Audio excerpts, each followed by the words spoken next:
கற்றது உலகளவாகவும் கல்லாதது கைமண் அளவாகவும் இருக்கட்டும். Hello everyone, எல்லாரும் எப்படி இருக்கீங்க? நல்லா இருக்கீங்களா? இனி நம்ம பேச டாபிக் என்ன அப்படின்னு பார்த்தீங்கன்னா, திரிவேணி சங்கமம்ல இருக்கிற மோனாலிசா. ஸோ உஜ்ஜைன், நம்ம நேற்று பேசியிருந்தோம், உஜ்ஜைனில் நடக்கிற மகா கும்பமேளா 144 வருஷத்துக்கு ஒரு டைம் நடக்கிற அந்த பர்டிகுலர் ஈவெண்ட். ஸோ நிறைய பேர் போயிட்டு வந்துட்டு இருக்கிற ஒரு பிளேஸ். ஸோ அங்கே என்ன ஆகுது அப்படின்னா, ஒரு பக்கம் ஒரு மிகப்பெரிய ஈவெண்ட் போயிட்டு இருக்கு, இன்னொரு பக்கம் ஒரு பெண்ணுக்கு நடந்த அநீதி, ஒரு பெண்ணுக்கு நடந்த ஹராஸ்மெண்ட். அதை பற்றி தான் இந்த வீடியோவில் அவங்ககிட்ட வந்து பேச போகிறேன். மோனாலிசா கோஸ்வாலி அப்படிங்கிற ஒருத்தர், நீங்கள் சோஷியல் மீடியா யூஸ் பண்ணிட்டு இருக்கீங்கன்னா நீங்கள் அவங்களோட ஃபோட்டோவை கண்டிப்பாக பார்த்துருப்பீங்க. ஸோ இந்த லாஸ்ட் ஒரு 1 வீக்கில் கண்டிப்பாக அவங்க ஃபோட்டோ நீங்கள் வந்து பார்த்துருப்பீங்க. அவங்க யார் அப்படின்னு பார்த்தீங்கன்னா, அவங்க வந்து ஆக்சுவலி மத்திய பிரதேஷ், ஓகேங்களா? ஸோ மத்திய பிரதேஷில் இருக்கிற ஒரு பர்டிகுலர் ஏரியாவில் இருக்கிறவங்க மோனாலிசா கோஸ்வாலி. அவங்க அப்பா, அவங்க அண்ணா, ஸோ இவங்களாம் வந்து இருக்காங்க.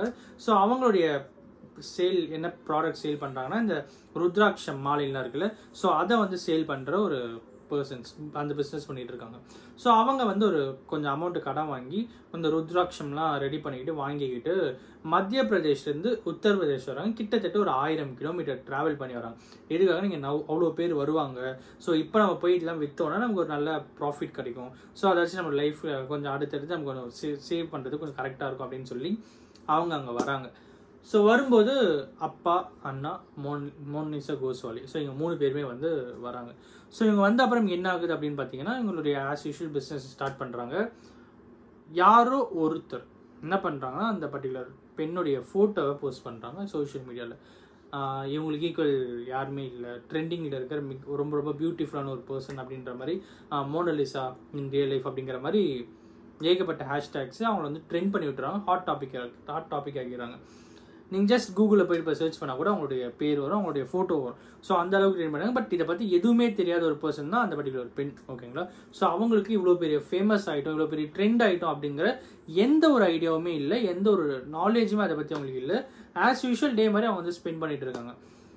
ஸோ இப்படி போயிட்டே இருக்கிற டைம் என்ன ஆகுது அப்படின்னு பார்த்தீங்கன்னா, ஒரு நாள் நைட்டு, ஸோ ஒரு நாள் என்ன ஆகுதுன்னா, திடீர்னு ஒரு கும்பல் வராங்க, வந்து கையை பிடிச்சி இழுக்கிறாங்க. ஒரே ஒரு செல்ஃபி எடுத்துக்கலாம் வாங்க அப்படிங்கிறாங்க.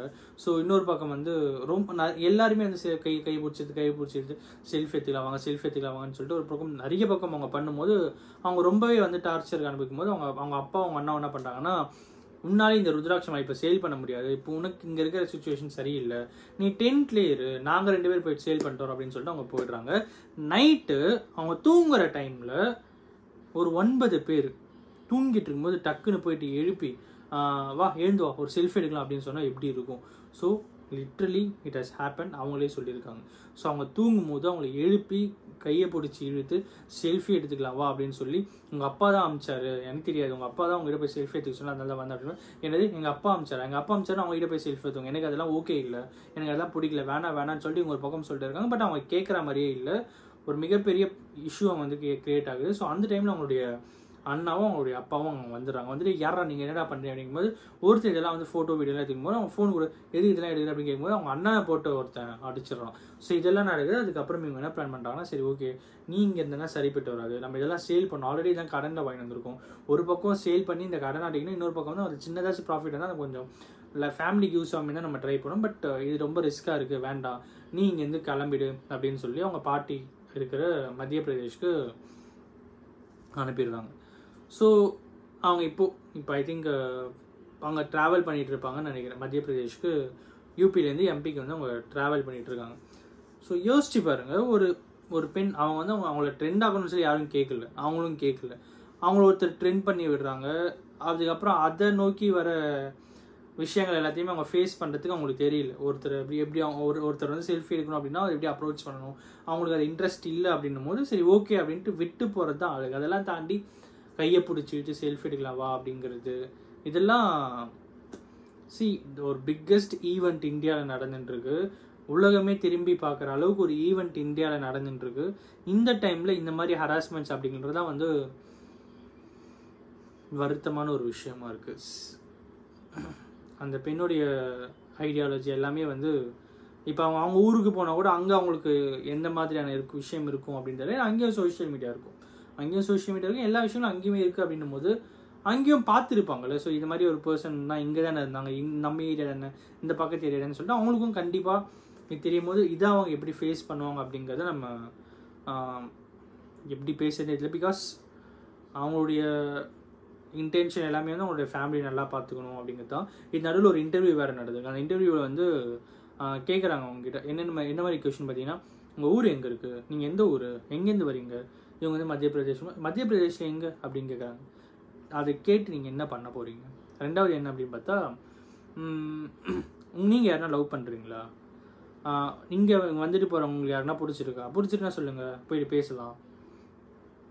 இந்த மாதிரியான கேள்விகள் ஒரு பக்கம் அவங்கக்கிட்ட கேட்டுட்டு இருக்காங்க. ஸோ அதுக்கப்புறம் அதெல்லாம் முடிச்சுட்டு அவங்க இப்போது ட்ராவல் பண்ணிகிட்டு இருக்காங்க. ஸோ மத்திய பிரதேஷ் போன அப்புறம் அங்கே அவங்களுடைய சுச்சுவேஷன் எப்படி இருக்கும் அப்படிங்கிறது வந்து ஒரு பிக்கெஸ்ட் கொஷின் மார்க்காக இருக்குது. Because I hope nothing should happen to her and பாப். பிகாஸ் நம்ம சொசைட்டி எந்த அளவுக்கு இருக்குன்னு யோசிச்சு பாருங்களேன். ஒருத்தர் ஃபேமாக இருந்தாலும் கஷ்டமாக இருக்குது. நான் ஃபேமே ஆகும் அப்படின்னு நினைக்காத ஒருத்தரை ஃபேம் பண்ணி விட்றாங்க. அவங்களுக்கு அதனாலேயே நிறைய பிரச்சனைகள் வருது. அதனாலேயே அவங்க செய்ய வந்த தொழில் அவங்களால செய்ய முடியாமல் திரும்பி போயின்னு இருக்காங்க. இவ்வளோ பெரிய விஷயம் சாதாரண ஒரு சின்ன இடத்துல நடக்கலை.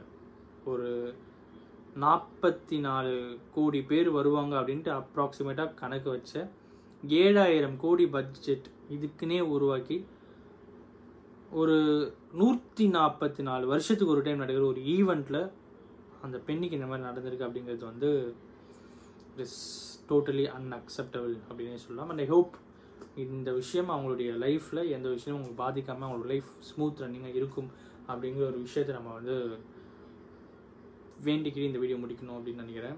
பட் இந்த வீடியோலேருந்து ஒரு சின்ன டேக் அவே என்ன அப்படின்னு பார்த்தீங்கன்னா, யாரையுமே கம்பல் பண்ணி செல்ஃபி எடுக்கிறதோ ஃபோட்டோ எடுக்கிறதோ இதெல்லாம் வந்து தப்பான ஒரு விஷயம் அப்படிங்கிறது இந்த வீடியோவில் உங்கள்கிட்ட சொல்லணும் அப்படின்னு நினச்சேன். ஒரு ஃபேமஸ் பர்சனாக இருப்பாங்க, ஃபேம் பர்சனாக இருப்பாங்க, நிறைய பேருக்கு தெரிஞ்ச ஒரு ஹீரோயினாக இருக்கலாம், ஹீரோவாக இருக்கலாம், ஒரு விஐபி பர்சனாக இருப்பாங்க. ஸோ அவங்களுடைய பர்சனல் லைஃபுக்கும் அவங்களுடைய ப்ரொஃபஷ்னல் லைஃபுக்குமே வித்தியாசம் இருக்குது. அவங்க பர்சனல் ஒரு இடத்துல டைம் ஸ்பெண்ட் பண்ண வராங்க அப்படின்ற அந்த இடத்துல போயிட்டு செல்ஃபி எடுக்கலாம் அப்படின்னு சொன்னால் அது அவங்களுக்கு வந்து ஃப்ரஸ்ட்ரேட்டடாக தான் இருக்கும், கஷ்டமாக தான் இருக்கும். ஒரு அளவுக்கு இனிஷியல் டைமில் அவங்க வந்து கொஞ்சம் ஹாப்பியாக ஃபீல் பண்ணுவாங்க. But when it becomes repeated அந்த டைமில் அவங்க வந்து அதெல்லாம் அவாய்ட் பண்ணணும் அப்படின்னு நினைப்பாங்க. அவங்களுக்கு ஒரு ப்ரைவசி இருக்கும். அந்த ப்ரைவசியை வந்து நம்ம தான் பாதுகாக்கணும். நம்ம இந்த சென்ஸ் அவங்களோட ப்ரைவசி அவங்களுக்கு நம்ம கொடுத்துட்டோம்னா அது அவங்களுக்கு நம்ம பாதுகாக்கிற மாதிரி தானே. ஸோ இதுதான் ரொம்ப ரொம்ப முக்கியமான ஒரு விஷயம் அப்படிங்கிறது தான் இந்த வீடியோ அவங்ககிட்ட பேசணும் அப்படின்னு நினச்சேன். கம்பல் பண்ணி ஒருத்தர்கிட்ட செல்ஃபி எடுத்து போஸ்ட் பண்ணி இன்னும் பண்ண போகிறதில்ல, கரெக்டுங்களா? ஸோ அவங்கள வச்சு ஒரு பிஸ்னஸ் பண்ணணும்னு ட்ரை பண்ணி கடைசியில் அவங்களோட பிஸ்னஸ் ஸ்பாயில் இருக்கிறது வந்து கஷ்டமாக இருக்குது. இந்த வீடியோ நீ இதான் உங்கள்கிட்ட பேசணும் அப்படின்னு நினச்சி இந்த வீடியோ யாருன்னா ஒருத்தர் நாலேஜ் இருக்குன்னு சொல்லி நான் நம்புகிறேன். Thanks so much.